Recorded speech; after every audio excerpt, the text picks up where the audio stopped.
we're running, so anytime you want, Keith. Right, lovely. Willie, so, where was you born, Willie? And what year, do you think?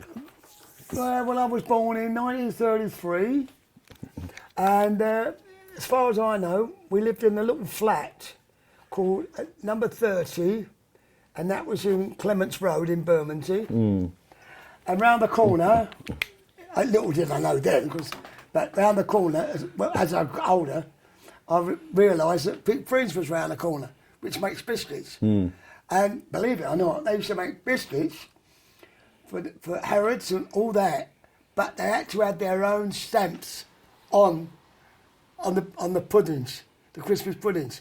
It didn't say it came from Pete Friends, it said it came from Harrods or whichever big shop it was in the West End, which was really a con. Yeah. Well, there you go. Yeah, so, and after that, then when I was about 6, we moved. And we was living in number 12, Sutton Dwellings, which was like a big building site with all sorts of buildings. And it was in a place called Plough Road, Rotherhithe, off of the main road down in you came out of the underground and walked down to the shops and then turned right where the bank was. There was a big bank on the corner. Westminster Bank then, because it wasn't changed over then, because it was in the early days. And we come around the corner, and that was Plough Road, and we lived on the right-hand side, and there was must have been about 7 or 8 blocks of flats, going back here, there, and everywhere. And lived in number 12. And then the war started. And after that, we decided to go down to Eastbourne. So when we went down to Eastbourne, we was only there about 2 weeks, because when we went to go on the beach to have a mess around, being as the war started, there was barbed wire going right the way along the beach. So we came back, and then my gran went to Derbyshire, to a little place called Elfriston, and she managed to get a cottage. I don't know how she managed, but she managed to get a cottage. And through that, we all gradually moved into Derbyshire, but not where she was, but in different parts, Belper, Ripley, wherever you want it. We lived in Farlawn and other places, and we finished up in a place called Fritchley Green, which was on the way up to Cryche, in Derby, And I lived there until the war was nearly over, and when there was a school just up the road from Fritchley Green. And when we first went to Fritchley Green, we lived at a big place, a big house, great big house, and the lady that owned it was Miss Anderson, and it was a great big house, and in the flat at the bottom, believe it or not, there was a retired school teacher, and she said, hello, Charlie, my name was in those days. Let me see your hand a minute, and she read my hand.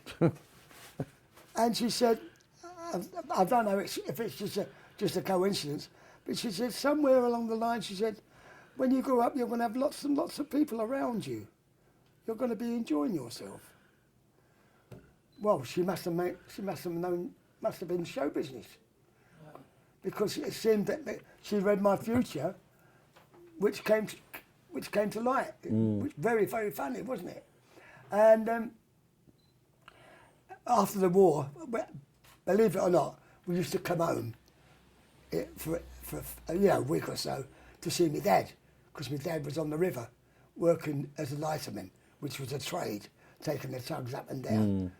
And he got injured and he was on a pension, and he had to come out. But we used to go and watch him, go and see him. And I remember being there one week when they bombed the docks, the Rotherhithe docks, all the warehouses, lard, butter, cheese, all the stuff that took 7 days to put out. So of course, during the course of the week, with all that lit up like that, they were coming over and just dropping bombs anywhere, because they could see because they tried St Paul's and this, and you know. And then we went back to Derbyshire. Then we come back again, and then I came home We came home one weekend, and I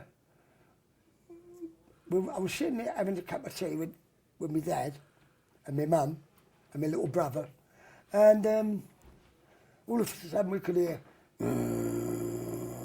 all this noise. And we thought, what the hell's that? And we went outside, and when we looked up in the air, it was the main invasion of Germany, which was kept secret. Nobody even knew what day it was going to go over. And there was just, well, it was a non-stop of aeroplanes, bombers, Spitfires, Hurricanes, you name them. And they're from all different countries, from America, Australia, all come to meet in England secretly, and used to arrive at the American bases and land at the Nobody even knew it was happening. It was all done so secret. I mean, they probably must have done a lot of it during the night when people were asleep, when they were landing, because it wasn't like now with them jets. So they wasn't that noisy as they are, the jet is. And that was the day they invaded Normandy. That was the main invasion. Yeah. Because the first one went to pot, didn't it? Yeah, that's right. Denmark, was Yeah, it? yeah. It went to pot. They got hundreds of soldiers. I think it was about 500 or 600 soldiers killed in one day. Boom, just like that. And after the war, I think I was working in Pete Freen's. I worked Pete Freen's doing puddings and biscuits and that. And then I left there, and I went to what do you call it, Martini's. And I was working at Martini's, which was the what's name drinks, you know. Yeah, the Martini, Cures, yeah. whatever they are. And I worked in the vat, so now they're going to used to have a little drop of that, and filling the bottles up, you know. And then I was in the talent competition down in Bramley Bow, at the town hall. But the final was in the afternoon, and we couldn't get. I'll take these out of it. We couldn't go in to the final because it was in the afternoon. So I said to the Martini's manager, I said, "Can I get tomorrow off? You know, because got to do something." No, you'll have to come in, boom. Well, I took it off the day, and I went to the final, Bromley Bow, and the kid in front of me was about 12. He had a nice voice, but obviously, when you're battling against a young'un, you've got a job in your hands. And I got second on that particular afternoon. I got money, still got a little bit of money out of it, you know. And came back, went to go into work the next day and got the sack. Told you not to take a day off, we did, and I got the sack. And after that, you know, it was doing nothing. I was doing nothing. And then I saw in the paper, there was a coffee bar in Old Compton Street. It was called the Two Eyes. And they were having skiffle bands down there. This is how it started off. And I thought I'd pop over and sit about it and look at that. So I walked into the Two Eyes, and it was loads of people in there, always was. Not while I've got my teeth out. What was it to say? Yeah. And anyway, so I went down, and Big Roy, he was about 30 stone. He was standing at the top of the stairs. I said, what's that skiffle down there? He said, yeah. I said, can you just have a quick look? She said, well, it's going to cost you 2 shillings. I said, I only want to come straight back up. I'm going in, but don't forget, come straight back up. So I went down there, and as I poked my head round, I suppose at the best, it could probably hold 60 people at the most, no more. If it was that, and you could see the condensation when it was back running off the wall.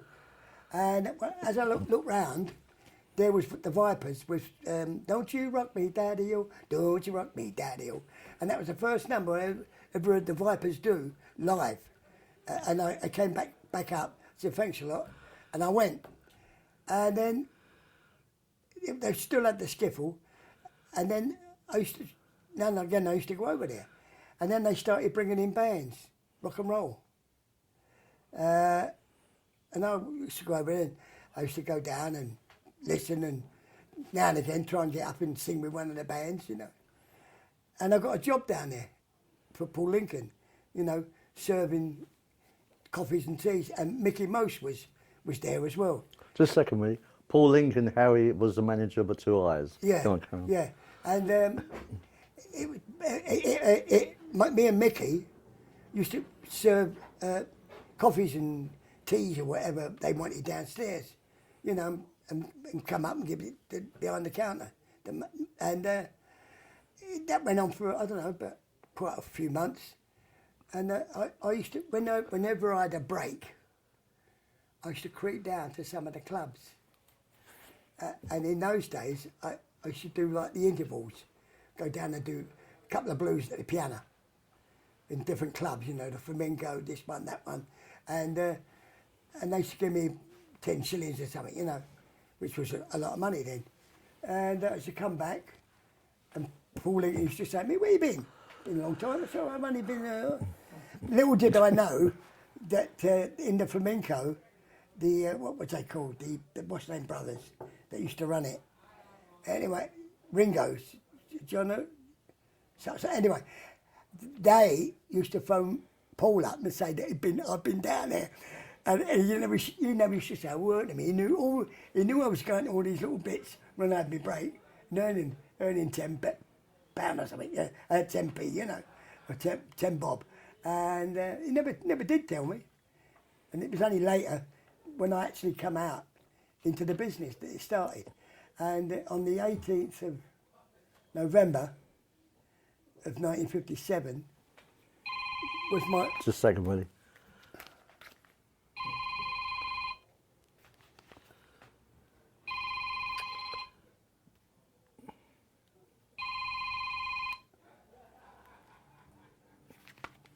Yeah, go on. Anyway, on the 18th of November, 1957, I went to Amsterdam Studios, Decca, at Amsterdam, and I recorded Back to School Again and Rockin' at the Two Eyes.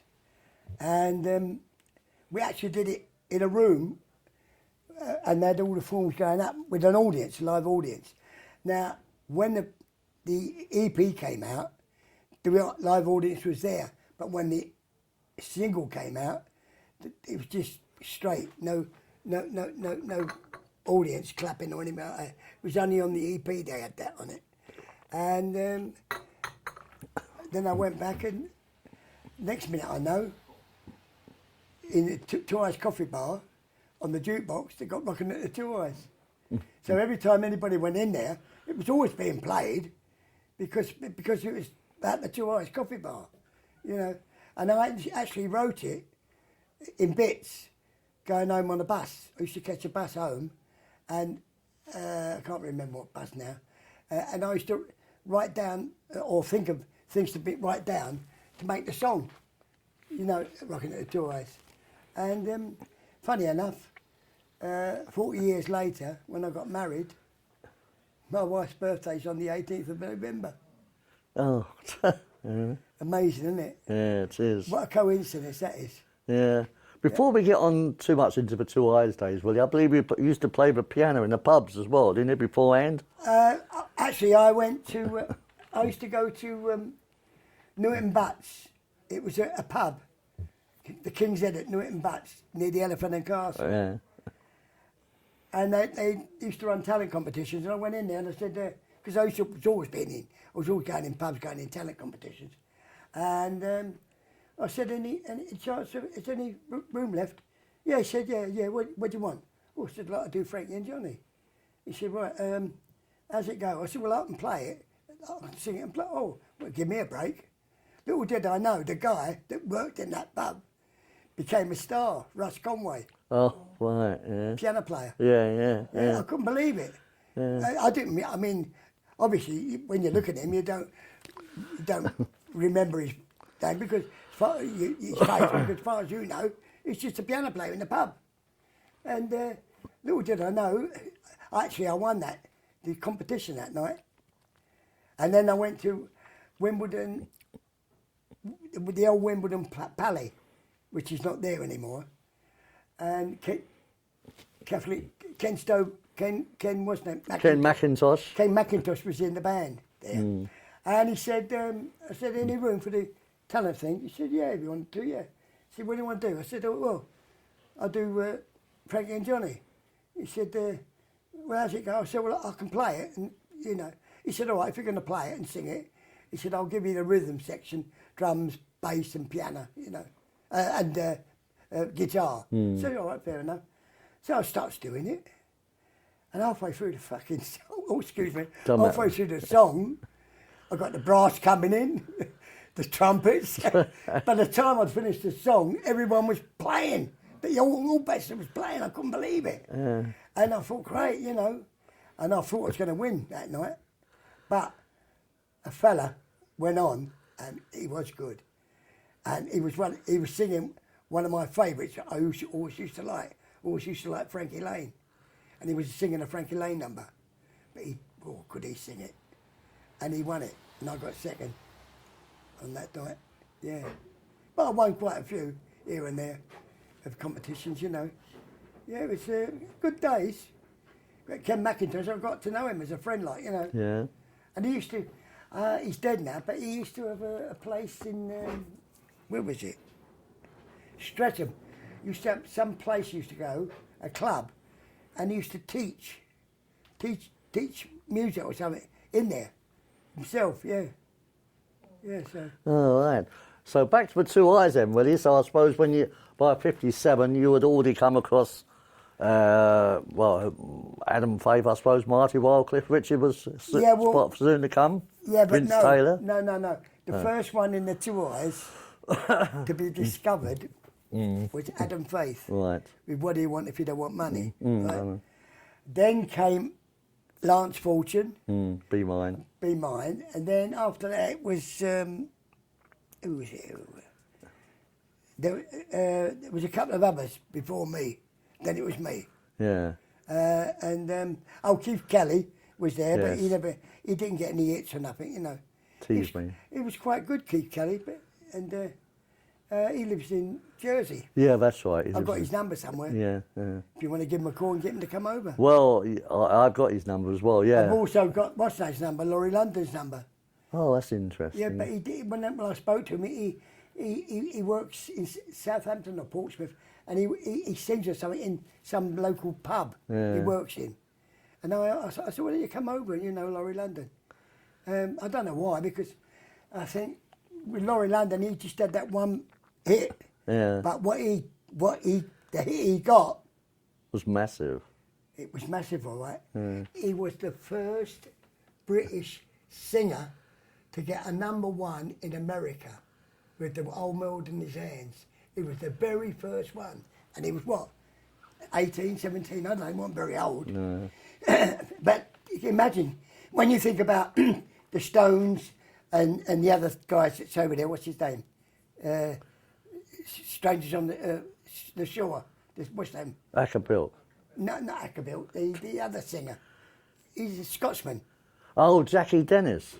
No, not Jackie Dennis, the other one. He's Scotsman. got his own band over in America, he lives there. Stewart. Rod Stewart. Rod Stewart, Oh, yeah. right, yeah. They went over there, but the first one to go over there to get a #1 was Laurie London. With the whole world in his hand. I couldn't believe it. I mean, when you think that how young he was, I think it was about 14 or 15 when he did it. Because when he came back, I remember they used to have they don't have it now, but they used to have the floats.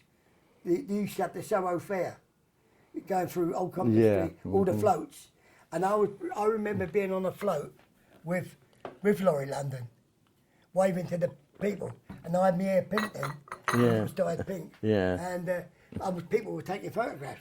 So if any of them had been coloured, I've never seen my actual colour of my hair on a photograph yet. So someone must have one somewhere. Well, yeah. You know. It's amazing. Yeah, we come on to the pink hair a little bit later. So what? So also Chas McDevitt, I suppose. Yeah. Yeah, well, Chaz, I used to. What it was, you see, before I actually went into the rock and roll era, I used to go to the. I used to love trad. I used to go and watch all the trad bands playing. You know, I can't remember them all ever. Used to go and watch them all playing.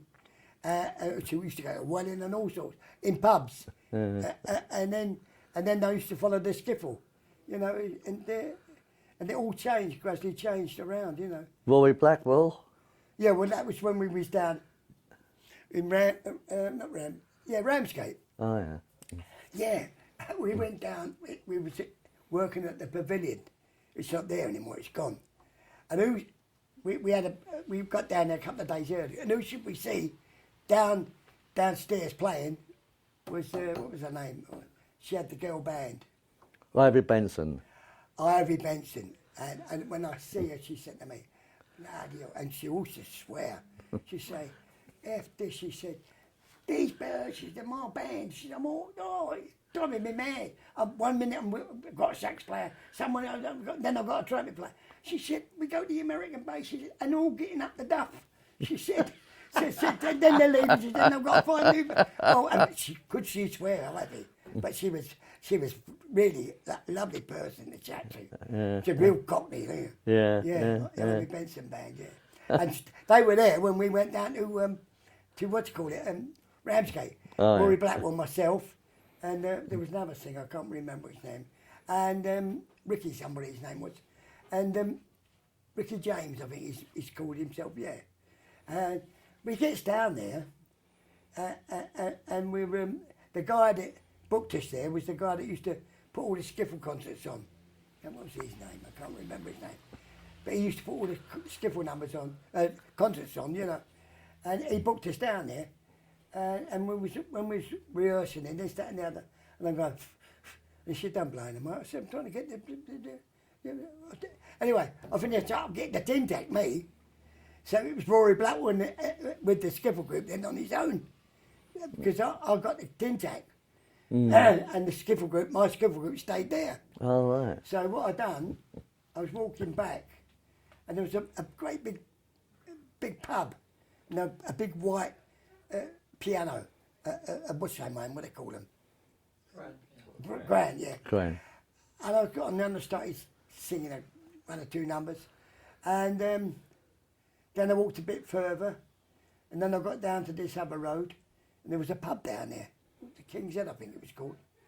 And I goes in there, I was a bit pissed off, you know, with getting the sack. Goes in there and I'm... Oh, for Christ's sake, who keeps ringing? I know. Let's turn it off. I hope you do. Yeah, it's turned off now. I didn't think I'd ring back out quick. Anyway, so Yeah. so I thought I'd go in the pub and have a drink. So in those days, I used to have beer and that, you know. Because now I can't because I'm diabetic. But in those days I wasn't.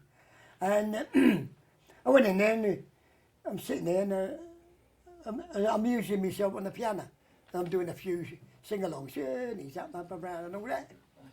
And there was a few old ladies and they started singing. And the landlord came over and said, what are you doing? I said, well, not a lot. I said, I'm down here for the summer, but, you know, problems, I some problems. But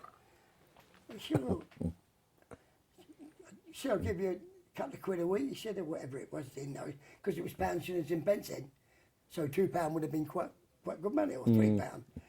And you go around with the act, whatever you get. So fair enough. So I got the job playing in this pub all the week, you know, getting them all singing along. And then I got chatting to the lads. I said, what about Wednesday and Friday afternoon? I bought the skiffle group down the pub. And the place used to be jammed. We've been doing skiffle in the pub, me on the piano as well. Yeah, oh dear. It was so funny. Yeah, and the guitar that I had was a Master Bill Epiphone, which later in the years was bought out by Gibson. And I had it for years. And my mum bought it for me when I was 21.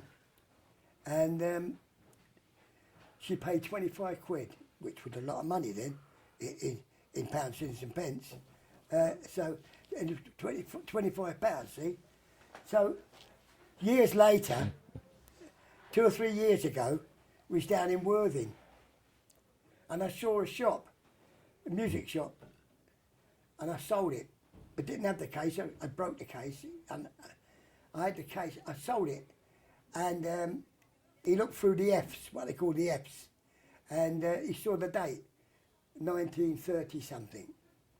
And I said, well, I've had offers for it, you know. When he went and looked at the date, he said, well, what do you want? Well, I said, well, I've had over 1,000. I've had 1,000 something, you know. He said, give me 1,200 quid. So I sold it. After all them years, I had it and got rid of it. God bless you, Mum. And I got all that much money out of it. I couldn't believe it. £25 to 1,200. A lot of money in them days, Willie, eh? Oh, blimey, yeah. Anyway, what about Vince Taylor? Did you come across him in the early days at the Two Eyes? Oh, yeah, he used to go in the eyes, yeah. Yeah. He used to go in the eyes. He used to get up and sing sometimes and that. But he wasn't so lucky down there as everybody else. No. You know, but he did well, you know, for himself, and in the coming years. Yeah. And as I say, it was a good scene. But we had an actual coach called Old Bessie. It was a pinky colour, and brown, I think, something like that. And I've got a photograph of it from outside the Two Eyes, Old Bessie. And we was coming back, because in those days, whenever you went on a job, skiffle or whatever it was, you had to leave a hell of a lot earlier than you would today, because motorways, they didn't exist. There was no motorways. If you was going to Manchester, you'd have to leave early in the morning, because it'd take you 7 hours to get there, because you took up the A5 or the A6, whatever it was, you know. So this is what we did. We used to leave early, and coming back one night from one of the jobs with Old Bessie, and also we were bang, boom, boom, boom, all this noise, and the bloody coach stopped. And when we opened the bonnet, the bloody engine was on the floor. We had to leave it, and we all got on the back of a lorry full of straw. We was full of straw. Me and the band. And that was with the Tony Crombie Rockets. Oh, right, yeah. That was with the Tony Crombie Rockets. Yeah. That was ever so funny. Because we used to meet up, believe it or not. In those days, we used to meet up outside the what's name museum, where they got all the things, the statues, and what's it called? Madame Tussauds. Oh, Madame Tussauds. We always used to pull up on the opposite side, because in those days you didn't have all the what's names, you know, what like you got today, parking tickets and all that crap. That didn't exist. And she parked there, and everybody used to meet there, and they used to go on tour. I worked with Terry Dean on a few shows, you know, when he was big, Terry. Yeah. So you must have come across Terry down the Two Eyes as well, then, yeah? Well, Terry, I've got his phone number somewhere. Oh, yeah, so right. But, I mean, you worked with Terry down the Two Eyes, did you? I think he came down saw there him. a couple of times, yeah. Yeah. And there was one night, it was late, it was closed, but we had a jam session. And on that particular night, there was Cliff, Tommy Steele, and myself, and a few others, all down the eyes having a jam session. Oh, yeah. But they didn't, Tommy Steele, didn't get discovered in the eyes. No. He got discovered on down the other place. What was it called? Bread basket. No, down the side of the station. What's the name station? Not King's Cross.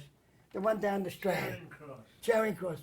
Yeah, and there was a little coffee bar down there. Oh, and yeah. he used to work in there.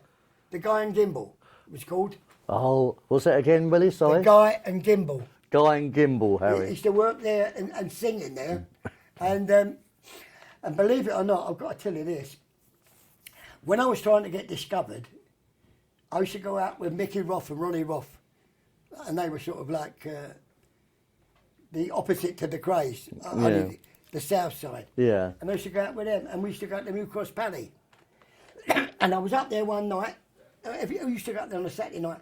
And one Saturday night I was up there, and I always used to play some blues and numbers in the interval, because they didn't play music or nothing then, so you just carried on. And I used to play.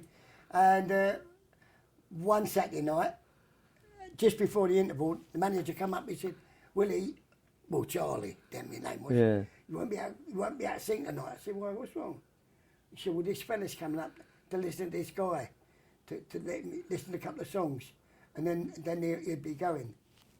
And believe it or not, it was, what was his name, who managed him to start with?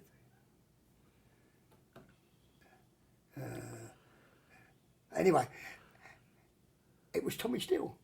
Oh, yeah. And he was singing Elevator Rock, Oh, yeah. and the other one he did. John Kennedy, was that who you mean, the manager? I don't know, because he was upstairs anyway. Oh, I see, yeah. So anyway, he came off and then went back, and then I said, shall I go on and finish it? He said, no, he said, we'll be starting again in a minute. I said, but he might be, no, he's gone, he said, he's gone. And that's how Tommy started. Got discovered there, and from then on he never looked back. No, right. And then he took over. Who's the one that used to be blind as a bat? He used to hold his, what was his name? The agent in Piccadilly. I can't remember what his name was. No, I don't know. We don't that one. Foster's agency. Oh, yeah. Yeah. But when I was started doing the business properly, and I went out on tour for Paul Lincoln and another guy, partner, and we did 17 weeks on the Moss Empires. Yes. Did all the Moss Empires, right? All over, because they was all over the place. Sunderland, Newcastle, you name it. They was all over the place, the Moss Empires. And we worked 17 weeks on that, doing the you know, and I had the Tony Crombie Rockets with me then. By this time your hair was pink, was it, or what? Yeah, it was pink, yeah. Yeah. And that was Paul Lincoln's idea, was it? Yeah, oh yeah. Yeah. Actually, how it really started is that Terry Dean was working, it's not there anymore, it's gone. He was working at the Davis Theatre in Croydon. Terry Dean was. But it was in South Croydon. But it's been knocked down, it's gone. And Paul Lincoln said to me, he said, look, go down with what's name here, he take you down in the car, he said, get the stage door, he said, but wait till the show starts, we'll get the stage door and tell him you want to sing. And that's how, but the comic, I don't know if it might have been Des O'Connor, because he worked on some of the shows with us. He said that he knew all about it, but the stage door man didn't. So when the stage door fella come up and said to the comic, he said, there's a fella there. He said, who is it? He said, I don't know, he calls himself Willie Harris. Oh, he said, I know all about, let him in. Well, walks in with, I've got the pink barnet on, and I had the hairdresser with me, that was it. Mason Louis from Kennington Road, you know, near the War Museum. And I don't think he's dead now, it's been years ago since it was. He was old then. And he was a Jewish boy. And whenever he was doing me barnet, and it took him about 2 months to get the pink, but when he was doing it, he was always doing Jolson.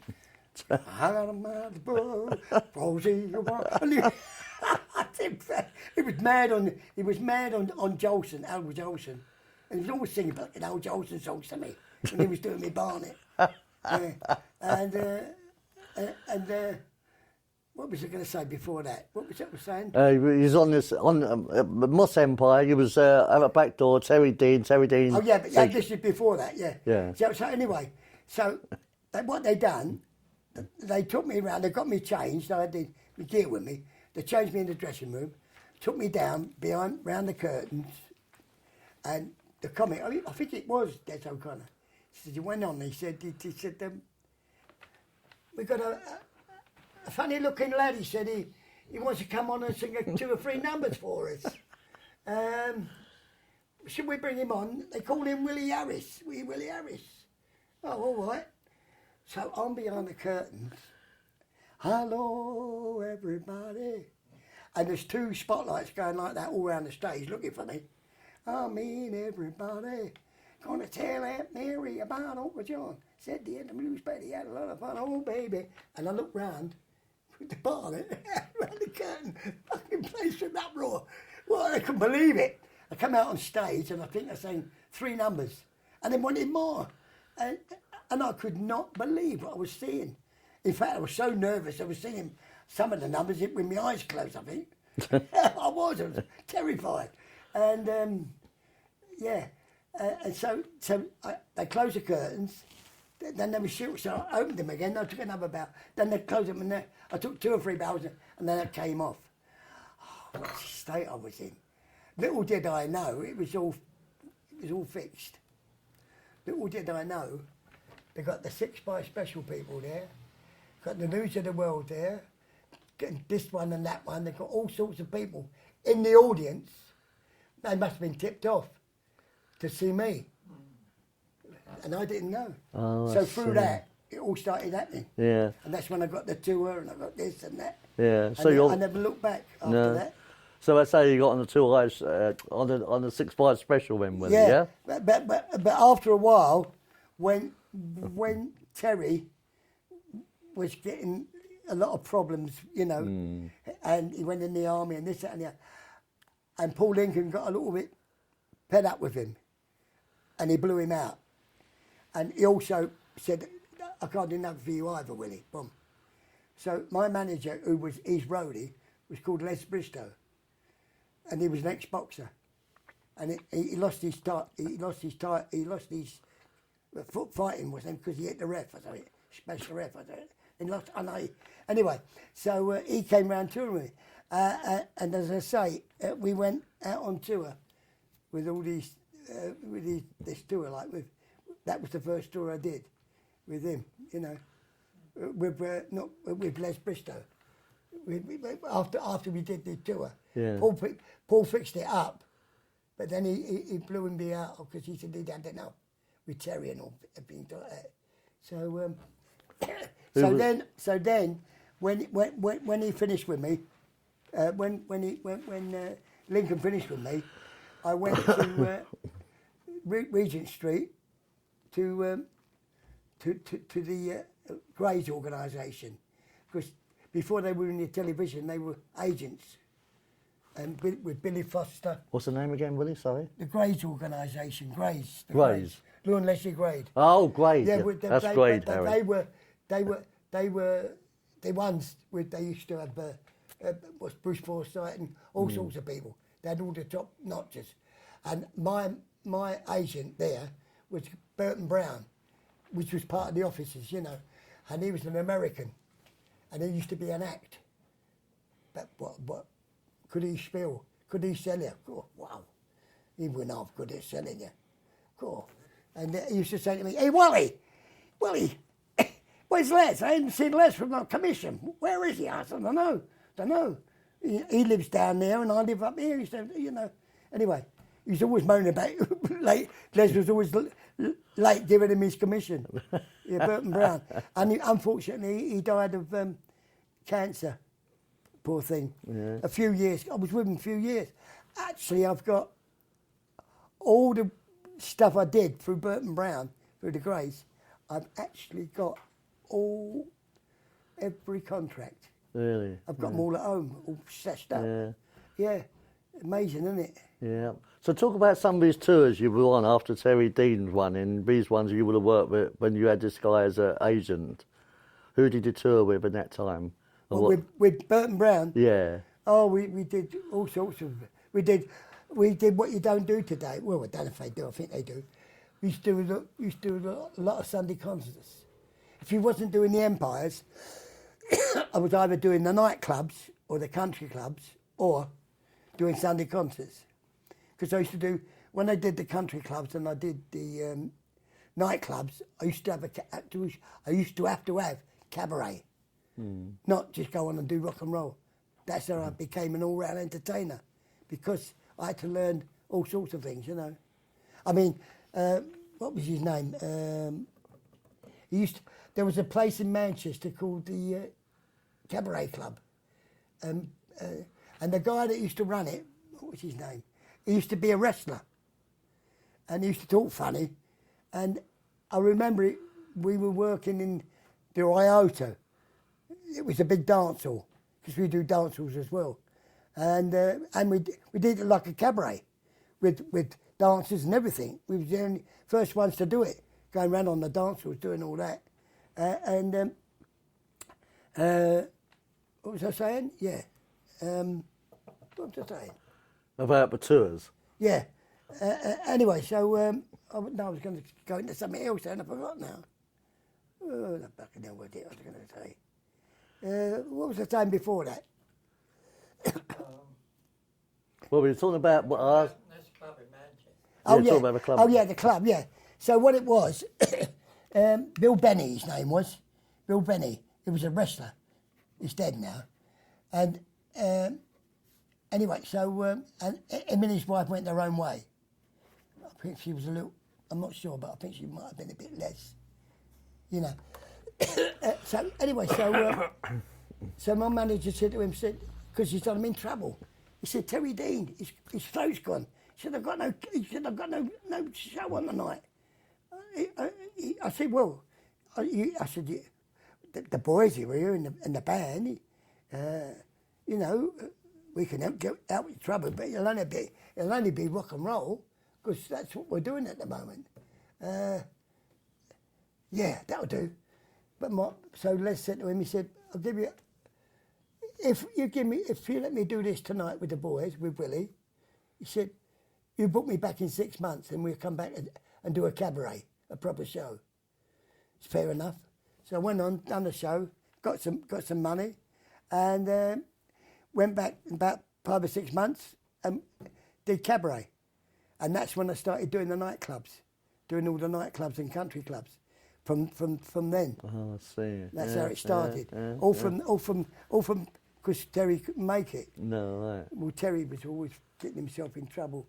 I mean, we went down to, is it Southport? Southport, yes.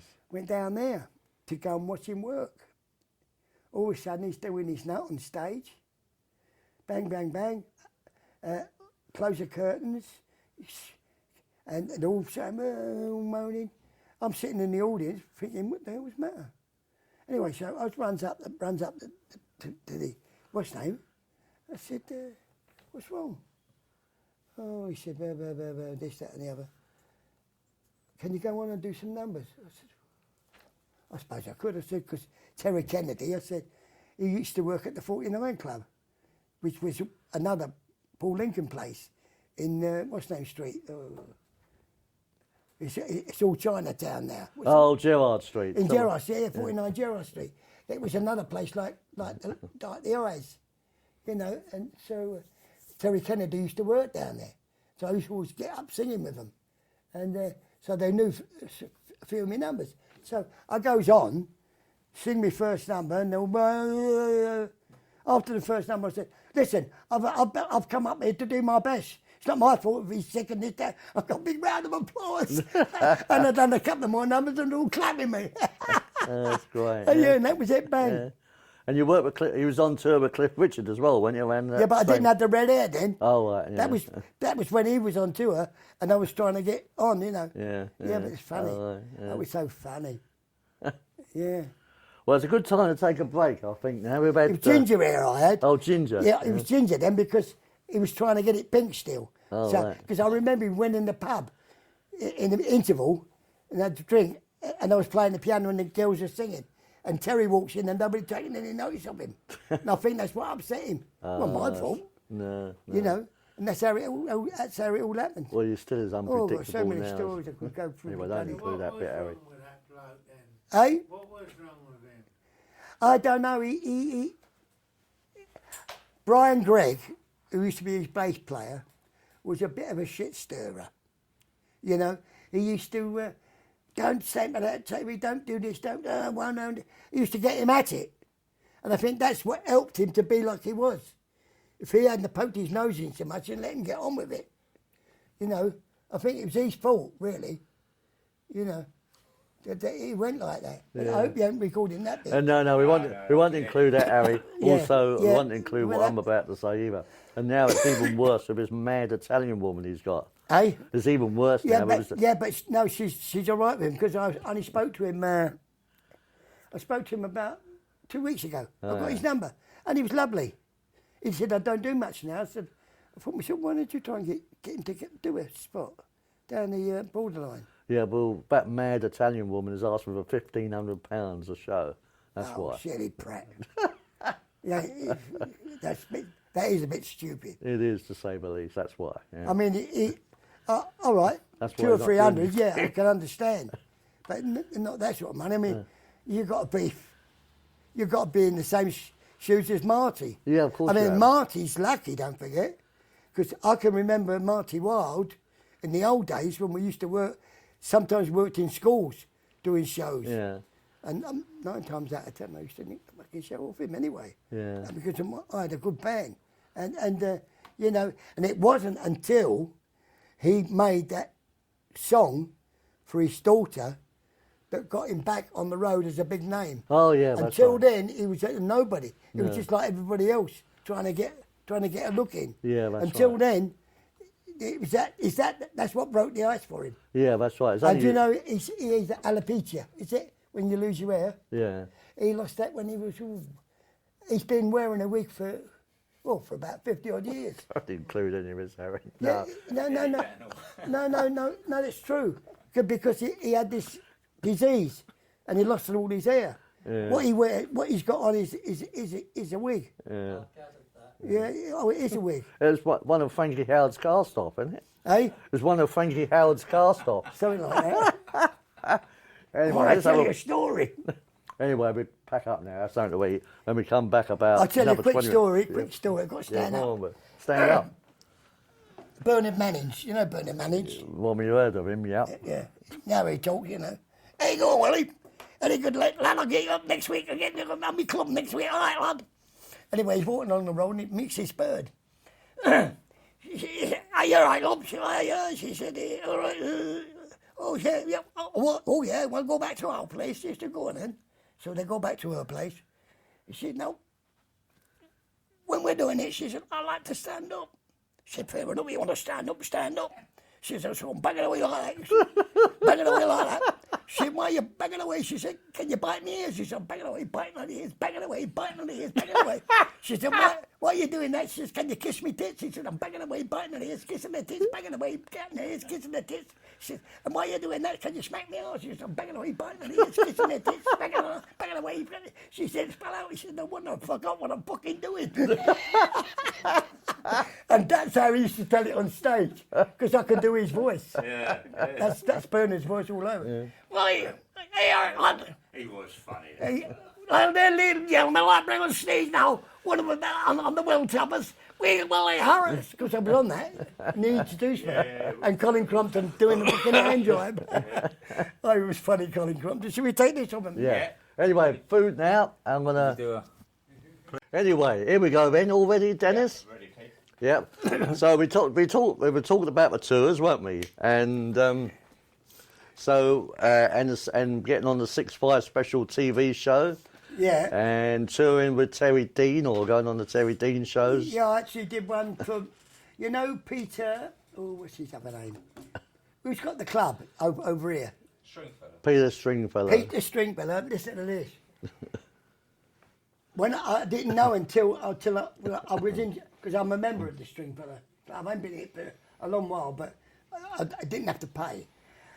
And when I did go in there and I met him, he said, "Do you know, Willie?" He said, "You're not going to believe it." He said, "But do you know when you was in Sheffield at the City Hall?" He said, "I booked you there." I said, "You're joking." He said, "You with Terry Dean." So it just shows you, doesn't it? Yeah. All them years back Yeah, at the yeah. Sheffield City Hall. Blimey. Yeah. It was him that booked me there, Peter Stringfellow. Yeah. And I didn't know. I didn't know till he told me. Yeah. What about you toured with Cliff Richard as well, didn't you? That was I didn't. I did 1, 2, 3. I did about 3 tours with Cliff Richards. Yeah. I think we did the Granada circuit for one of them, and then we did the Empires, I think, for another one. We did about 3. Yeah. Yeah, it was good. I must tell you, I do hold the record from today, right from now. I'm the only Johnny Hamp who used to be the Granada. He used to be the entertainments on Granada. Yeah. On all the Granada circuit.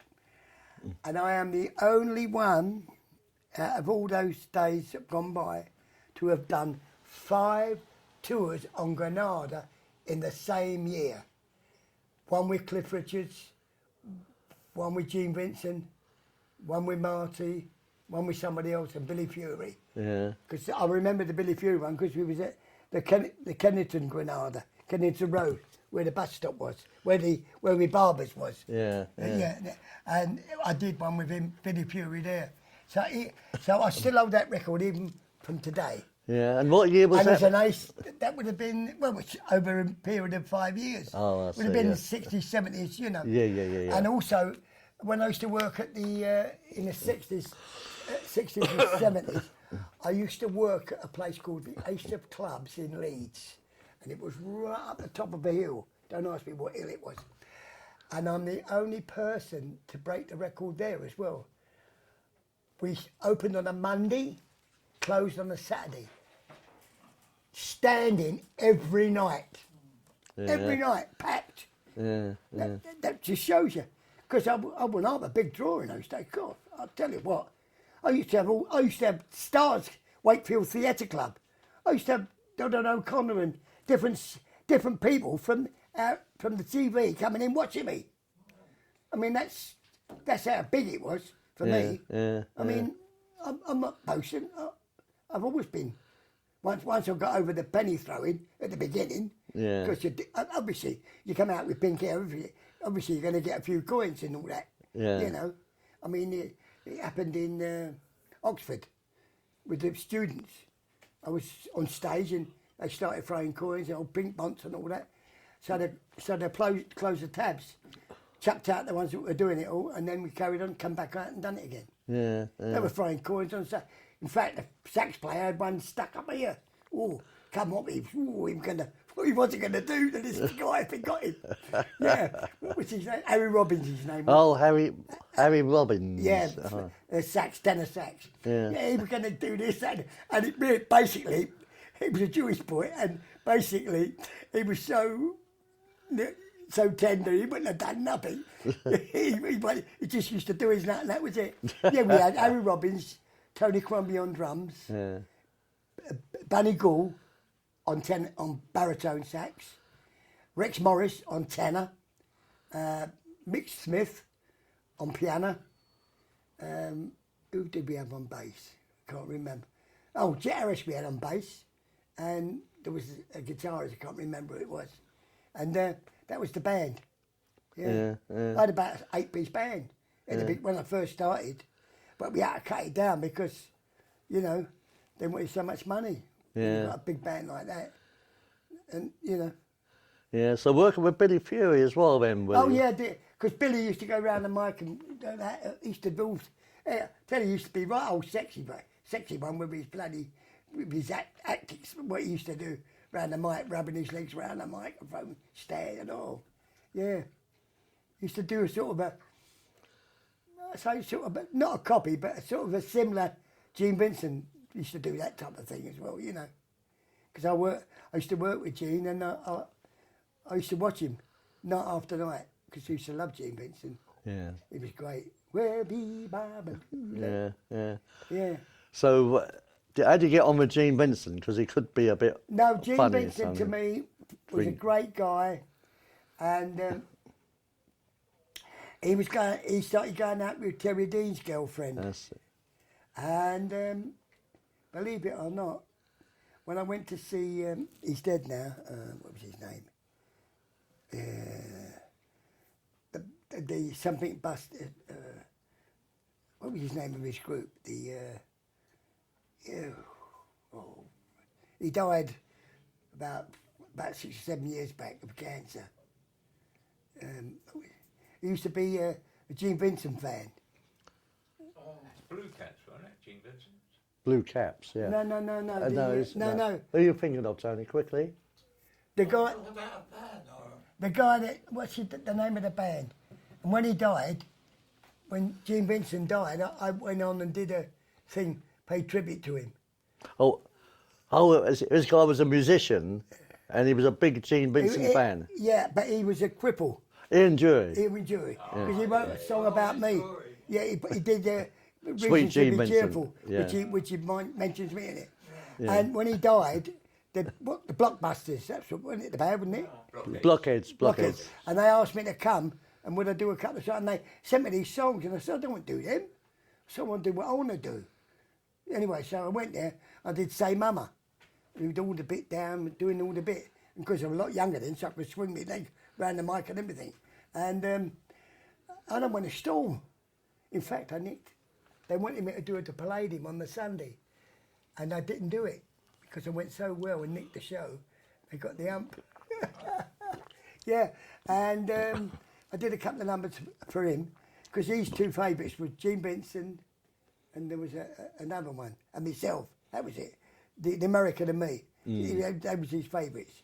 And I did that, and it went well, and that was down at Camden.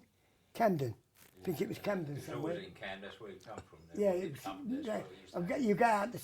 you got out the tube, walk round the corner, and the club was there. the electric. That's the electric ballroom. Electric Ballroom. And that was it. Yeah, that's it. Where I went.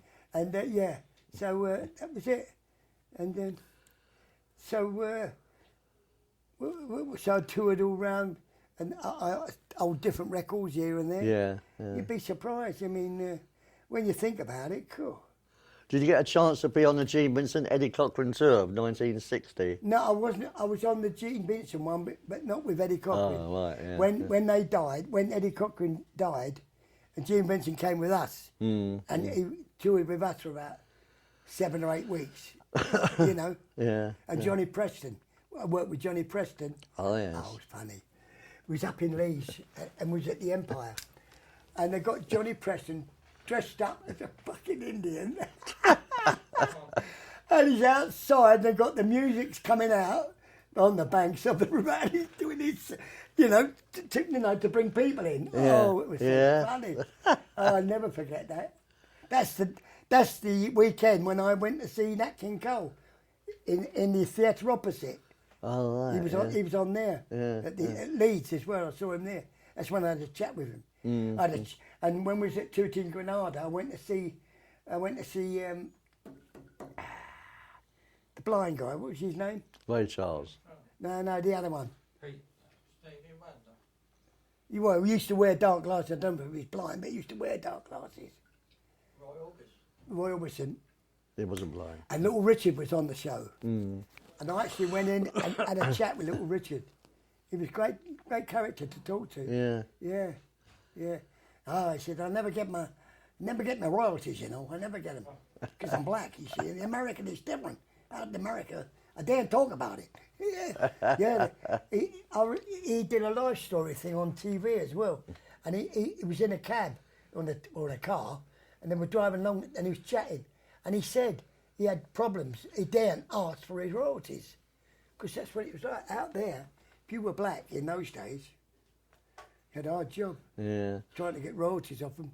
Did you tour with any of these guys, Little Richard or Jerry Lewis or Chuck Berry, that all toured here during the 60s? No, I did. Apart from Vincent. Did one with Chuck, the other fellow I mentioned earlier.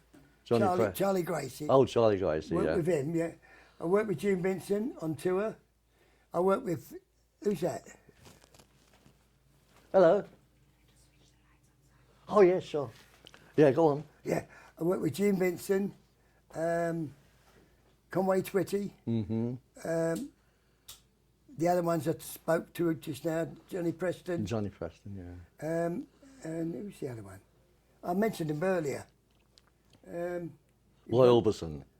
No, another one. Came from Brooklyn. What was his name? Dion? Nah, the one at Tallahassee. Oh, Freddie Cannon. Freddie Cannon. Yeah, that's well, right. Freddie Cannon, Conway Twitty, and the other one I just mentioned, Johnny Preston, was it? Yeah, Johnny Preston Yeah. from Louisiana. Yeah, They was all on the same show with us, with Conway Twitty, with me. yeah. That's I was with the Rockets. They all had to rehearse with the Rockets. So each one, as they came in, they rehearsed with the Rockets. We started off with Johnny Preston. Then, what's his name joined us? What's his name again? Freddie Cannon. Freddie Cannon joined us. And so, being as they, at the time, they all had numbers in the charts. So, I had to open the show. But in those days, what you did, 10, 15 minutes at the most. Because it wasn't like this today. And I think the second half, the one that closed the first half did about 15 to 20 minutes. And the one that closed the show did about half an hour. Because it was all short, it wasn't like it is now. And it was so funny because me and Les was in the dressing room, my manager. And when Freddie Cannon was on, Johnny Preston would be in the dressing room and say, "How's he doing?" Storming them. They're standing up, they're going, "Man, fucking bastard." Because he came from Brooklyn and Johnny Preston was from the south. Yeah. So there was this friction bit, south and north, you know what I mean? Yeah. And then when Johnny Preston was on and Freddie Cannon was in the dressing room, we used to stir it up again and make out, what a storm was going on here. It used to be so funny. and when Conway Twitty joined us, the first show he did came on and did his show. And after the show, the manager went in, the house manager. He said, "I'm sorry," he said, "but I need to tell you, when you're on stage, you've got to wear makeup because the lights and everything. I can't wear makeup. It was a Mormon. Wasn't allowed to. Oh, Mormon. Yeah, you know, religious thing. Conway Twitty. Wait. Yeah, and because of that, he wouldn't put it on. So they had to do it without it. We do it as he did it, you know. Yeah. And then he went back to America. And then when he was touring in America at one time, they just on the way back from somewhere. They pulled in at a diner, you know, to have a bite to eat. So come on, let's all get up. And they said to Conway, "You're going to come in?" No, he said, I'll stop in the bus. Maybe I'll have a bit of a sleep. Well, when they came back, he's gone. He was a goner. While they was in the diner, he'd had a heart attack in the coach and died. That's how he died. Died in the coach, coming back from the job. Yeah, he died, what was it, about 1990 something, was it, Yeah. Tony? Well, I don't know when it was, but I know that's how he died. They stopped at a diner, and while they were all in the diner, bar him, stayed in the coach and stuffed it. It was the same as the others when they tossed up about in that film. Buddy Holly. The Buddy Holly thing, the film, where the coach had the coach didn't have any eating work and it was knackered, so they did a sort of a swap and they spun a coin up and who won and who didn't. Yeah. And Buddy Holly finished up in the aeroplane, and Buddy Holly, according to how things went, he didn't like flying. No. And Richie Valance was another one. He had this thing, he kept dreaming about flying and crashing, you know. Yeah. So they got killed together, didn't they? That's right. Well, Buddy Holly played the Trocadero, Elephant and Castle, Willie. Did you get to see him there? I worked with him. Oh, you worked with him? There you go. I was, I don't know what date it would be, but when it was over, 58. what year? 1958. Right, now, I was working in different places, and we had a one-nighter at the Palace Theatre Club in Wigan. Now, there is a place in Wigan, I didn't go to look, but there's a place in Wigan where they got newspapers from way back. So I kept meaning to go to try and see if I could get a copy of the poster in the paper. And never did, so maybe you should check on that. Maybe you could find out in the archives. And I got there, and we went upstairs, because it was upstairs, the show. And when I got there, I didn't even know it was going to be with Buddy Holly. Yeah, I got there, so who's on the bill? The Big Bopper, Buddy Holly as well. Big Bopper. Yeah, he was on the same show. So it was only a one-nighter, and what they did, I had to open the show, obviously, because the Big Bopper had Chantilly Lace, and Buddy Holly had 1 or 2 in the charts, so obviously I had to open the show. So I did about 10 minutes, because in the clubs, you did a wee bit longer sometimes, you know. It was only in the theatres where you were allowed only so long. I did about 10 minutes or so, came off, and I think I recorded it on a tape, and I chucked the tape away and didn't realise it. Never mind. The Big Bopper, they opened up, hello, babe. He did that bit. He did Chantilly Lace as he come out. He did behind curtains that, and then walked out doing Chantilly Lace. He did whatever he does, you know, so many numbers, and he went off. They said, we're going to have a break now, so all toilets and bar and everything, whatever. So I had about a 10, 15-minute break. And then the Crickets came on, and they did, I think, about 2 or 3 numbers, right? And then after that, they brought Buddy on. So I met them all in the dressing room. I spoke with Buddy Holly, I spoke with the Crickets. In fact, the Crickets came over years later, working with Marty Wilde's show. And when they saw me, they said, oh, well, he's still around. I said, yeah. I ain't seen you for the old days, yeah. They remembered me. Amazing, isn't it? Yeah. Yeah. So tell us about the film, London by Night, Willie. When you performed The World it. by Night, you World mean? by Night, I mean. So Yeah, with the World by Night. Yeah. I was out in... I was at the Metropole, Edgware Road. Because that used to be an empire, you know, in the old days. That's gone. I was working there, and it was in the early days, you know. I finished the show, and I remember the following week, because I went to see him. Max Miller was there the following week, and I went to see him. It was great.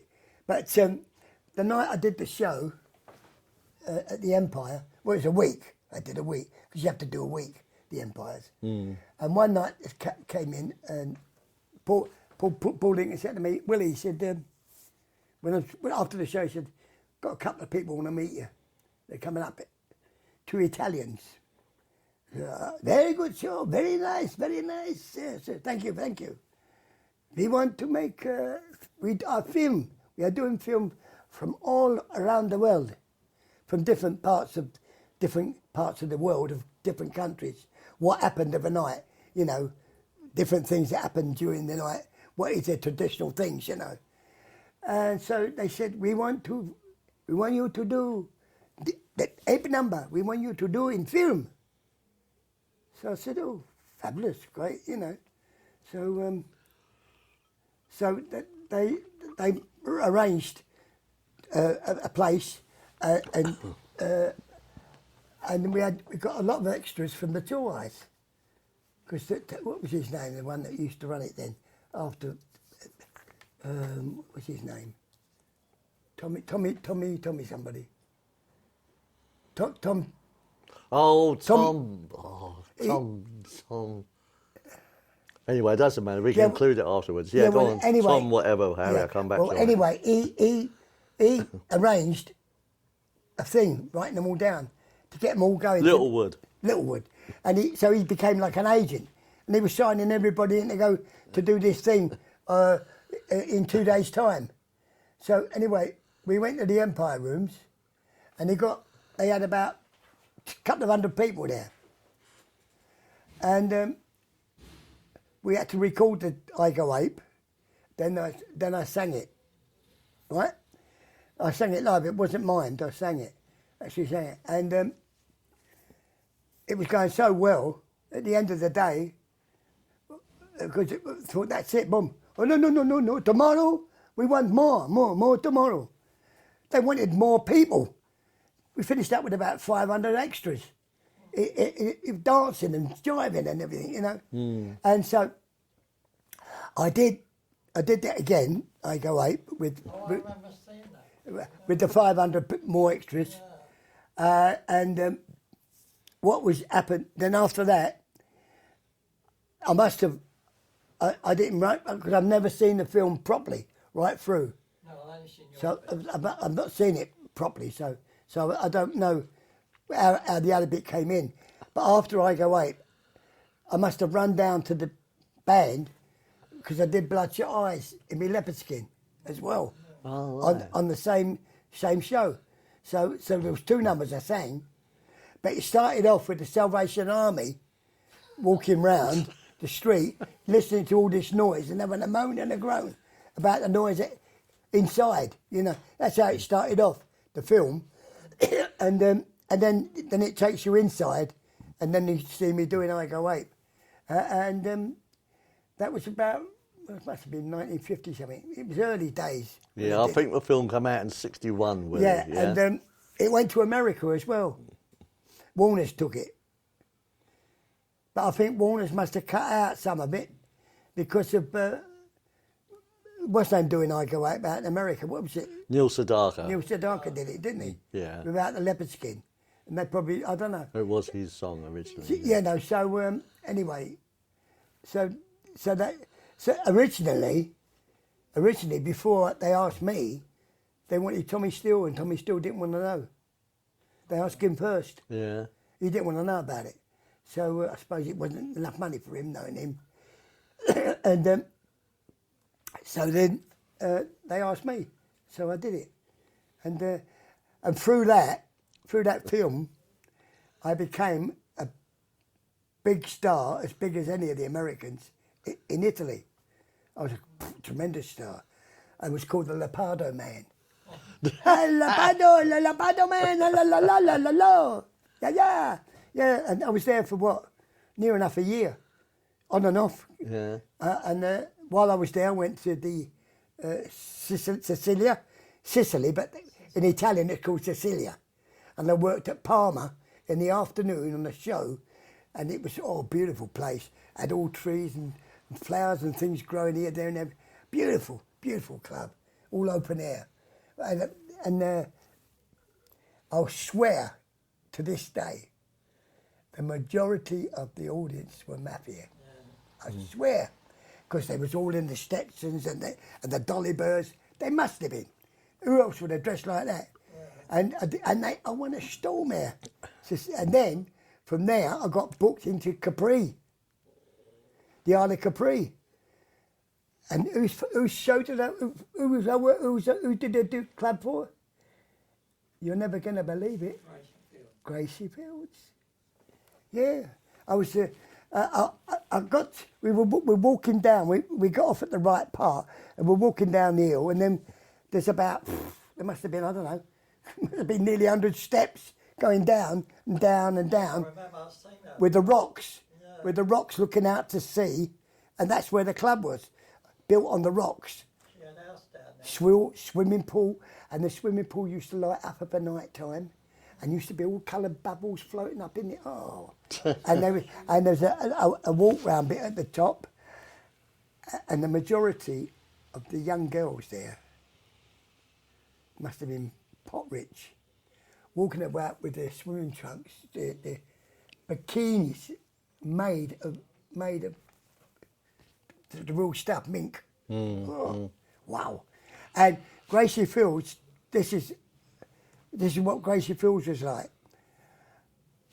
When it started, they had a string quartet on, cello and all the business. And oh shit, we ain't got to follow that on, have we? You know. Anyway, so when we were going to go on, it was all packed with people, and all which people, you know, not. And Gracie Fields, she got on the back. Right back, let all the audience see it. She was at the back, standing on a chair, watching me. That was Gracie Fields for you. Yeah. So, I mean, she's there. She could have sat anywhere. It was her club.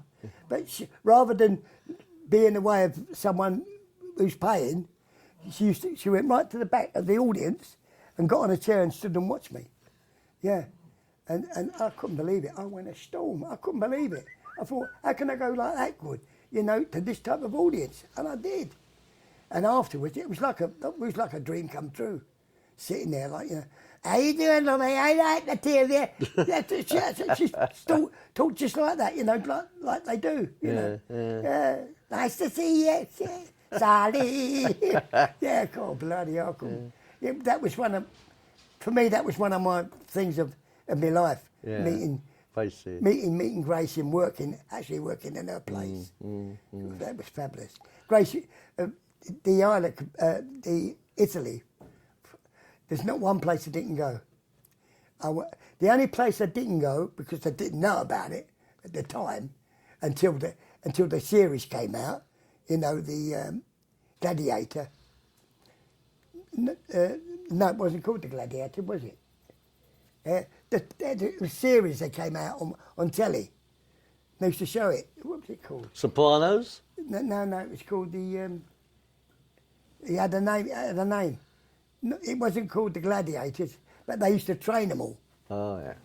And it was all a bit on top, and now and again, wow, it was a bit more strong. If they did well, they got a bonus, which was birds, and it's all you see it doing it all and everything. Oh, God, I couldn't believe it. Yeah. And it was Spartacus. That's what it was called, Spartacus, because the guy's name was Spartacus, who was running it all. And actually, they did. I think they did. Eventually, he did die, but nobody knows where, because the friendship that he had, sort of, the body disappeared. So nobody really knew where he went. But there was a place called Calpe. And if I'd have only known at the time, I didn't see that. I didn't see the place where they trained them. You know, Calpe it was called. And it was where all the slaves and everything, yeah. But I went to Napoli, and when we was in Napoli, we went across to Pompeii, saw all the ruins. We actually saw a part of a house standing, and as you walk in, it's actually got like you see in the films, you know, where they've got the bathing thing, where they sit in it and bathe. That's one. It still had some of that there, and then at the side, it's got great big stones like that, and a great big door, a bloody oven.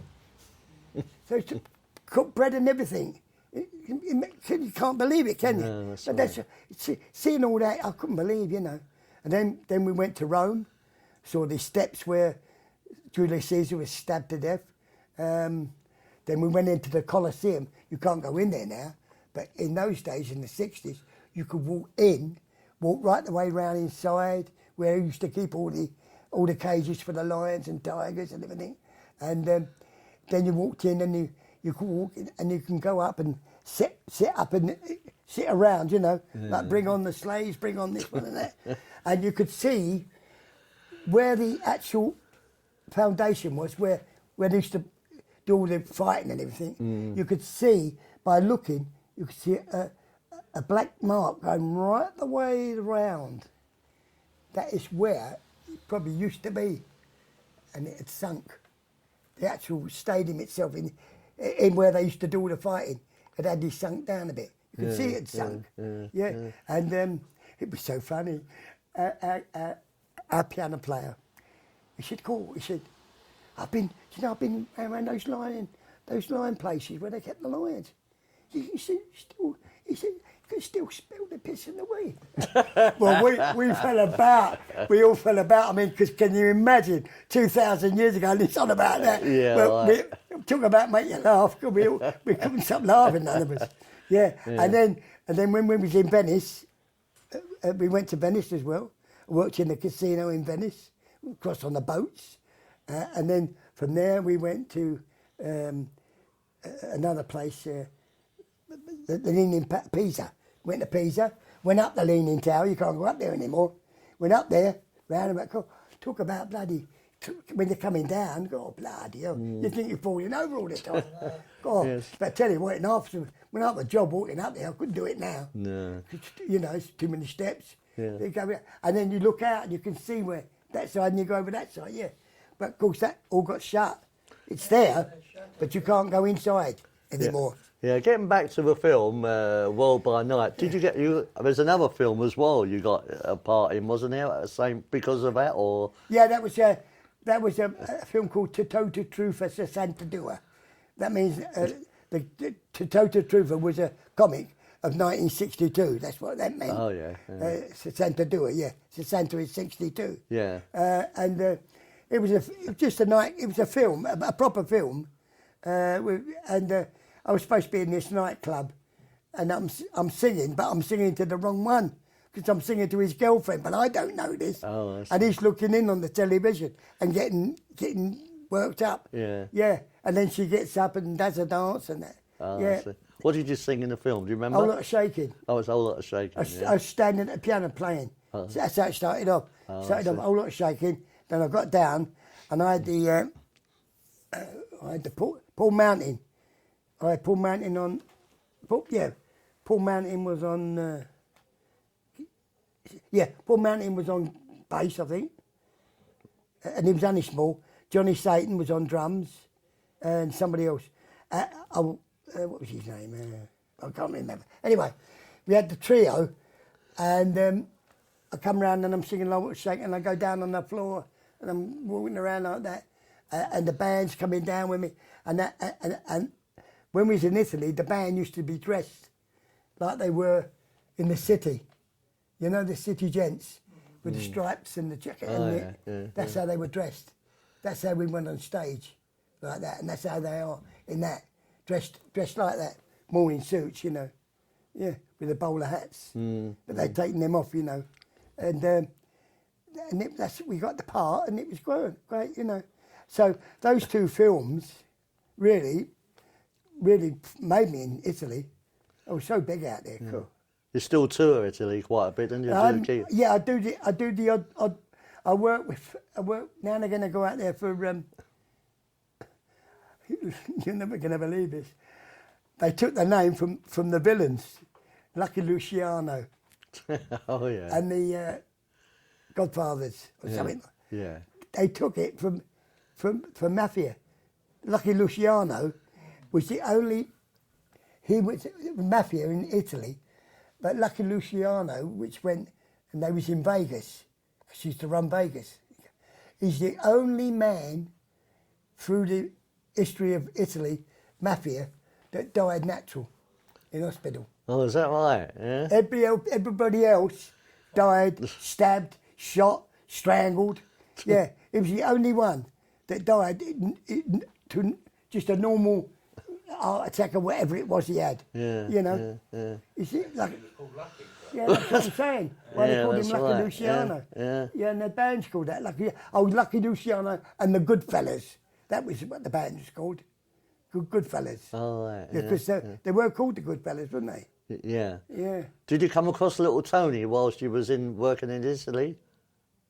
The singer Little Tony I'm referring about? No, the only Little Tony I know is the one that came over. That is the one I'm referring to. No, the one from Austria. He was from Austria? The one, the Little Tony I know is... The one who was on Old Boy? No, not him. Oh. No, the Little Tony I know was the one I worked for in Austria, in Vienna. Little Tony and the Downbeats, was it called? Oh, yeah. Yeah, and they was... I did a number of them. I did recorded a number in the studios, Voodoo Woman, with them. Oh, right. Yeah. What, in Italy? No, in Austria. Oh, in Austria. Oh, Yeah. right, yeah. Oh, yeah, I've been in Austria. Oh, many places I ain't bloody been. Sweden. No, right, Yeah, Denmark, you name them. I've been there. Have you? Yeah. Been to Holland a few times. Yeah.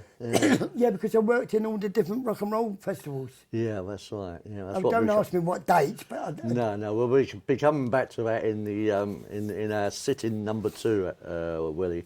But moving on slightly, but it's a good spot to finish up our first sitting, shall we say.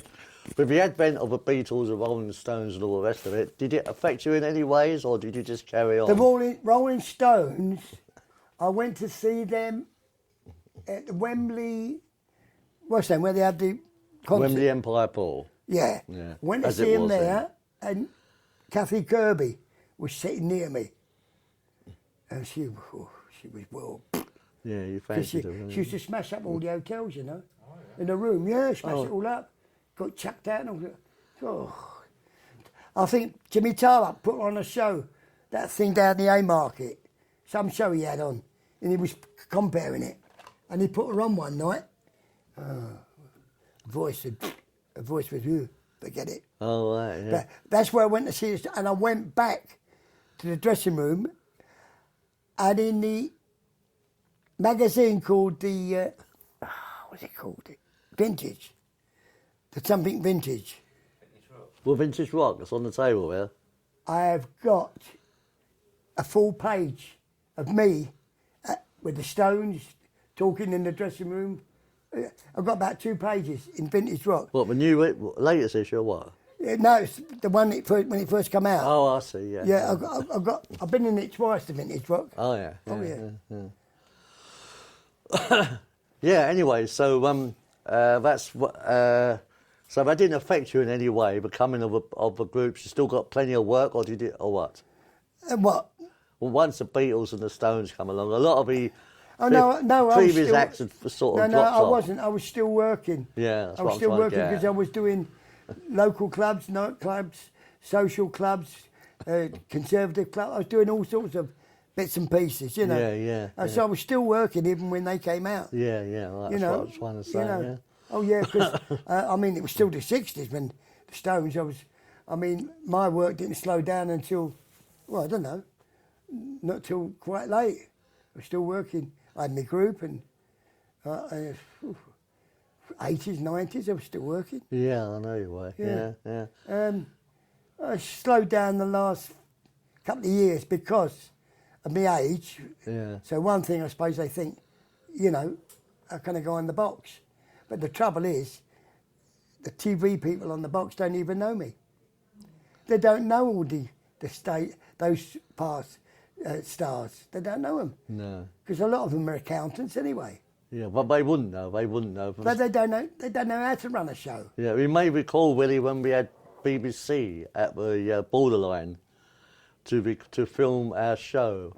They was there the entire evening, and all we ever got out of it was 90 seconds of Vince Eager. Yeah, but you know why? And a tiny interview with you outside. Yeah, but you know why? Because Vince Eager phoned him up to start with and kept it secret. That's why he was the only one that got to sing. The bastard. That's not nice. That's not nice. No. And he didn't kept it to himself. He never told nobody. Do you know that?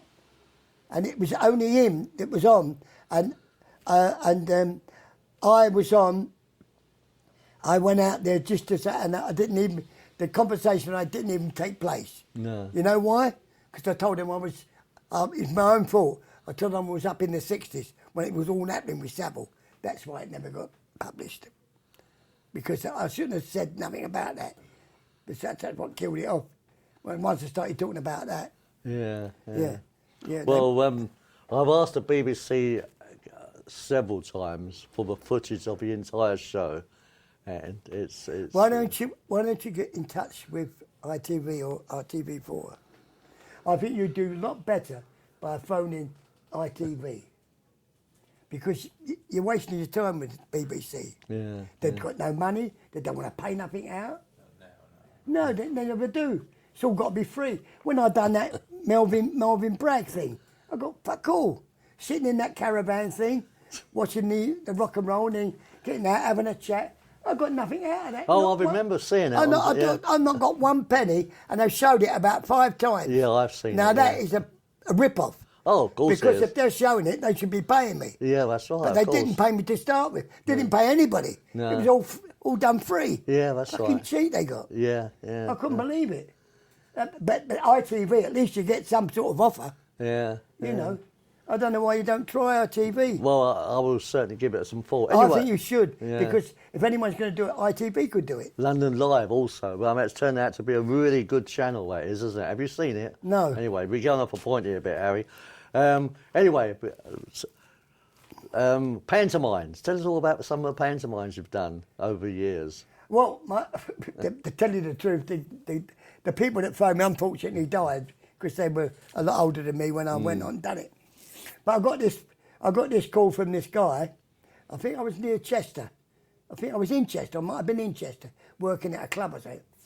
And I've got this guy come up and he said, we're doing a pantomime on Christmas. This was about, I think this was about January or February of that year. I've got a poster of it somewhere.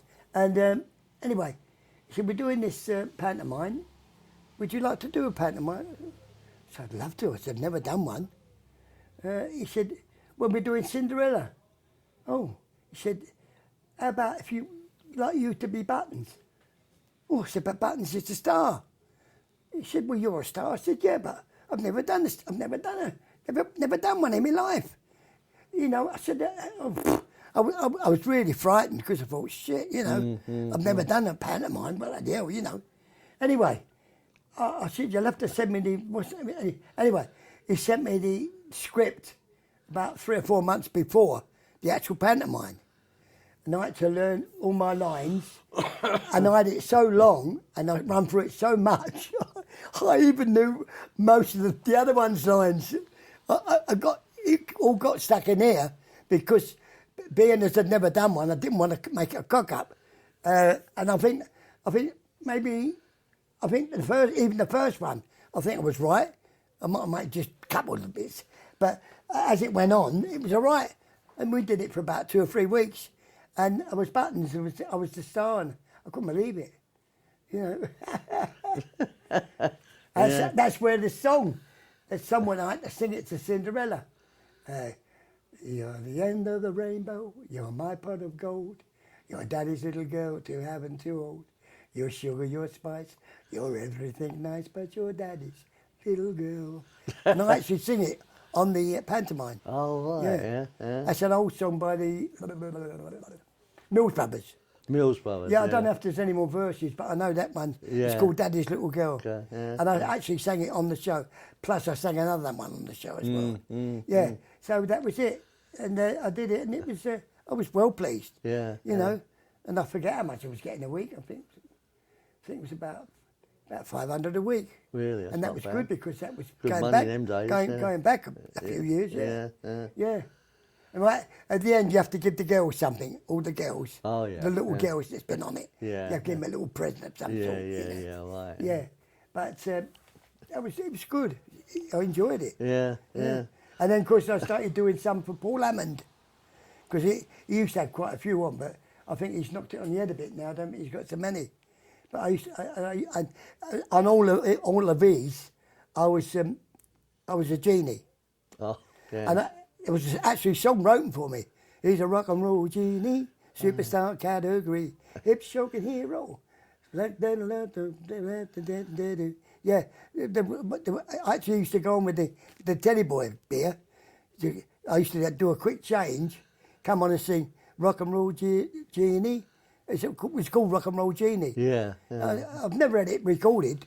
No. I've got it, and it's never been recorded. No. I ought to try and get it recorded before Christmas, didn't I? Well, I would think so. Yeah. Well, we met outside the Palladium today, Willie, didn't we? At 2:45. Well, a little bit later on that. Yeah. But tell us about the times you played the most famous variety theatre in the world, the London Palladium. Well, I've done two what's names there. I went on there for Don Lang's life story. Oh yeah. When they used to do This Is Your Life, and I was in the front of the line with all my gear on, singing "Rock Around the Clock" or something like that, and we all stood there like and all that different ones chatting about this, that, and the other, and then there was another show. A guy was doing a Cliff Richards thing. He was doing it with tracks. Yeah. And he was doing like a Cliff Richard. And we was on that show with him, with the Burning Girls and a couple of others. And that was for about a week.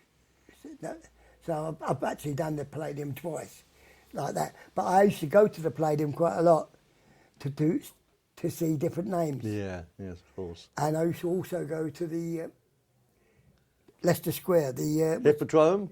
Yeah, when they used to have shows here, Yeah. before they changed it all. The talk of a town, as it became. And I met different names there. I met ones I mentioned earlier. Charlie Grace here. Yeah, no, I'm talking He about... played there. Yeah, no, I know, but I'm talking about the different names that seen there. Oh, I see. Yeah, I've seen yeah. Tom Jones there. I've seen Bassie. Yeah. Oh, Bassie. She's the only one in my life, only person in show business that's ever done it to me. She came on, I had shivers going down my spine. No other artist has ever done that to me. No one. Only her.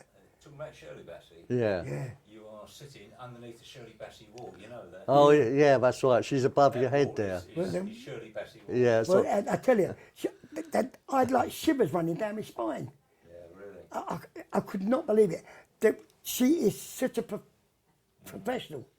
What an act to watch. She is great. I don't care what you say, but Bassie for me was. I went to see Kathleen Valento. yeah. She used to sing in all different voices, different, not different voices, different languages. I mean, Yeah. Oh, yeah, no. Yeah. and I saw Johnny Ray there. Oh. I saw Guy Mitchell there. I saw quite a few star names there. Yeah. And I used to go round sometimes and talk to them in the dressing room. Yeah. And it was great. And Palladium, the same thing. Was anybody at the Palladium I knew? Yeah. I didn't want to go around and have a chat. Yeah. Des O'Connor and things like that. He worked with us, Des O'Connor, on a few rock and roll shows. He even said it once. You remember he had that chat show he used to have? And I remember him saying it once. He said, because he used to work with Wee Willie Harris, he said, when we used to go on the rock and roll tours doing the comparing. Yeah. Yeah. So he gave me a mention as well. Yeah. Des O'Connor. I worked in a club in Leeds with Des O'Connor, and he was downstairs playing one of the card games he used to like, the gambling, And upstairs was this windmill club, it was called, in Leeds. And I was working in there, and he didn't know if he used to. There was a bit in the paper once. William Hill, he owed him 56 grand. That's how bad it got. Yeah. Baccarat he used to play. Yeah. Yeah. All right. And of course, Lonnie Donegan, oh, that was funny. I was at the Windmill Club one night in Leeds, and Lonnie must have been working somewhere local. And he must have seen my name or known about it. So he come up and see me to watch me. Well, when I done Piccabella Cotton, I got it faster and faster. He was on the floor, he couldn't he was pissing himself. He said, I've never seen it done like that. He said, that was fucking lovely. He loved it. Lonnie used to be mates. Me and old Lonnie. Yeah, he got on well with Lonnie Donegan, Yeah, did you? except for once he did.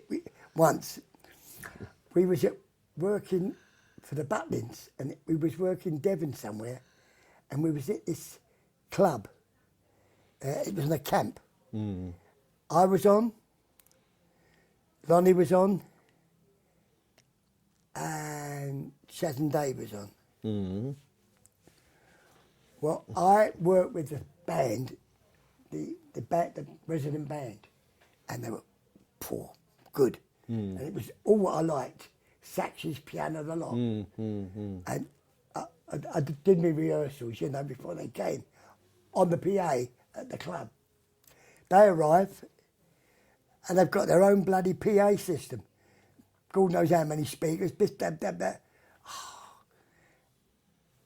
Chaz and Dave went on. They had problems. It kept making noises and this, that, and the other. Lonnie went on. He had the same problem. But I went on before them two and went a storm because it was all perfect right for me, and I had the right sort of band. So after this show, I went to the dressing room. Said, "Great, Lonnie." Lonnie, he said to me, "Willie, never fucking work with you again." He had the right ump. Well, they would do, wouldn't they? Because they had so much problems with their PA. Yeah. It upset them. Oh, I'll never forget that. Yeah, right. He was a great live act, was Lonnie Donegan. Oh, we tremendous. loved him, didn't we, Tony? He got the ump with. What was his name? Barrymore. Michael Barrymore. He got the fucking hump with him because Lord Barrow brought him on, but then he's pissing about behind him, and he didn't like it. No, he wouldn't He do got the fucking hump about it. Yeah. There was a right wash thing going on afterwards. It was in the paper the next day. Well, he shouldn't have done that. No. Lonnie Donegan's a star on his own. Yeah. He don't need someone behind him pissing about. No. He used to do that with a lot of them. That's all wrong. Yeah, it is wrong. Very wrong. Yeah, that's wrong. How he can turn around and say live on television that he was bent, I do not know. You don't, if you're like that, you don't fucking tell them on television. You make yourself look a Burke. Because that's what's killed him off. That's why when that fellow was found at that party in the pond, obviously, he must know something about it and all kept stum about it. Yeah. I think he was forced into something and didn't want it and finished up a goner. That's what I think. Yeah, that's possible. Yeah. Anyway, time's marching on, really. So we know where to come back when we have our second sitting. So we're going to be talking about all the places you've toured in the world and all the rest of it, and all the various countries. Well, let's go back a little bit. Portugal, Maxime's nightclub, which if you look on if it's still on there, YouTube, right? Yeah. If you look on YouTube, it was on there. I couldn't believe it. It came on about 7 or 8 months ago. I'm looking at it one night, and it says, Wee Willie Harris, TV show, Lisbon, Portugal. And I thought, TV show? When I turned it on, it's the show I did when I was working at Maxine's in Lisbon. It was only a small club. The TV came in and wanted to film me. But they said, they had a word with me manager, they said, look, we'd like to film the show. She said, but not here, it's too small. So they booked an hotel with an audience, an orchestra, the bloody lot. But I still had Tony Crombie and the guitar player, and I had Rory Wilde on guitar, the one that was on X Factor. Do you remember him? And his wife. Have you seen it where he was on that, trying to sing? It was fucking awful. Anyway, he was on playing guitar for us. So they booked this hotel. We're going in there, and I started off with I Go Ape. Let's skip the skin. Then when I went off, I come back, got changed while the band played the number, and I came back doing a ballad. I don't know why I love you like I do. Dressed up in a dress suit. And then I did the Gene Vincent impression, I did Johnny Ray impression, and a few other. It's about a 20-minute show, and it's on YouTube. It's a TV show from Lisbon. Yeah. Oh, God. Anyway, we come back to all that on the next sitting. Really. Yeah. Just one final question. The Love Bug Crawl. Now, the original version by a guy, rockabilly guy called Jimmy Edwards. That's not a Jimmy Edwards with a moustache. No. Yeah, but among rock and roll purists, I reckon your version is comparable to that of Jimmy Rogers. So how did Love Bug Crawl fall into your lap? Well, like most of it did, because you see, in the days of the 50s, Jimmy Edwards, I mean. a lot of people had to do cover jobs. Yeah. A lot of stars of this country were doing jobs that were already being doing in America. Like, for instance, I did Wild One. Yeah. But it was in the charts before I even might release mine. So what chance did I have of getting in the charts with it?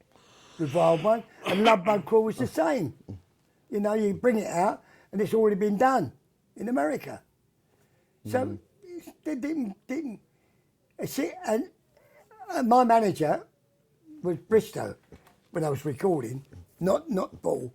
And Paul was the first one, Rocket at Two Eyes. After that, it was Les. And he didn't have any idea. You see, the trouble in this country, the nearest band that sounded like rock and roll, like it would in America, was Tommy Steele. Because most of the others, they didn't have the know-how. No. They were using, I mean, I went to do Love Bug Crawl and all these different recordings with a fucking 18-piece band. I was supposed to be doing it as a rock and roll thing. I mean, Love Bug Crawl should have just been done about a 5-piece. Yeah. More like a country thing. You know what I mean?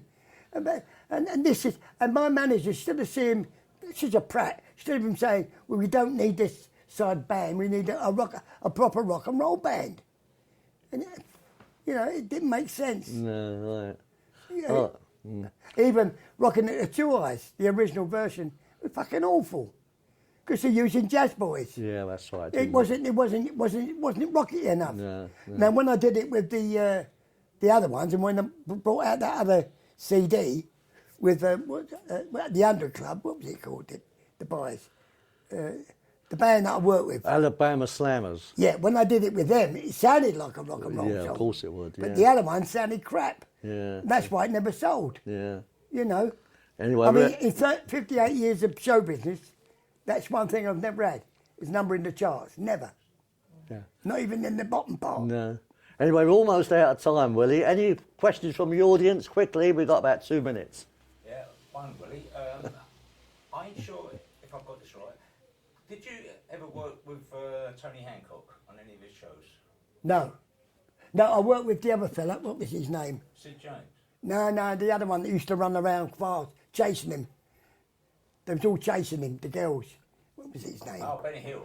Benny Hill. I worked on one Benny Hill show. I did a quick mixtape thing. Yeah. I'm running round, right, and all the girls chasing me, you know, doing him like supposed to be him, you know. Speed it up. And and they speeded it up and I'm fucking running like a lunatic. Yeah, and I did that, and that was on Benny Hill show, and I did a walk-on thing with Jazz McCarrett. I was on one of his shows. Jazz McCarrett? Yeah, Okay. I did some walk-ons here and there. Okay. Yeah, different things, you know. Somebody said you played a part of First Lord of the Admiralty in a Hancock's Half Hour, but it wasn't you. No, it wasn't me. Don't think so. Can't remember that. All right, Willie, that's been great. I know I've done lots of things. I mean, I've done at the Astor Club. I used to work at the Astor Club quite a lot, where all the villains used to be. It used to be great. You come down the stairs, walk along, and as you went round there, there's a big long table. That was never full. The Astor. The Astor Yeah, Club as in in Berkeley Astor. Square. Yeah. Berkeley Square. And that was always empty, not unless the lads were in.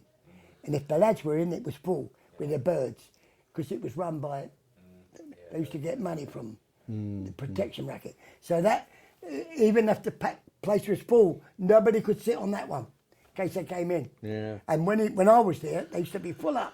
All the birds had done it. Oh, fucking Willie, come on, effing and blinding. And they used to love it. We used to do, me and my guitar player, Tony Thorpe, his name was, he went with the Rubettes. He used to do Harold and I used to do Steptoe, the old man. And they used to love it. Come on, Willie, give us Steptoe and son. Then have a shave, are you?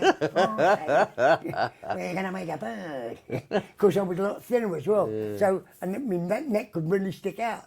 And I used to do Steptoe. And I also used to do Oliver Twist. I used to do Fagin. Fagin, yeah. A musical thing. Yeah. Fagin dressed up as Fagin. Yeah. Hello, my dears. In this life, one thing counts, in the bank, large amounts. Yeah, I used to do that. Yeah, and I used to do Consider Yourself. I used to do Food, Glorious Food. But it was done like a little sketch. Yeah. Because he was dressed up for all different parts. Well, that's it, Willie. We haven't got time for anymore. But when you're in, when do you go to Liverpool, you say? I don't know if it's the 8th or the 9th or something like that. Oh, early July. So we book you in back again around about towards the end of July for the next I think so. I think that's when it is. Be all right, will it? I know it's for Kevin Ford. I know that. All right. Well done, Willie. Colin, what's his name? Colin Paul. Yeah, well done, Willie. Thanks.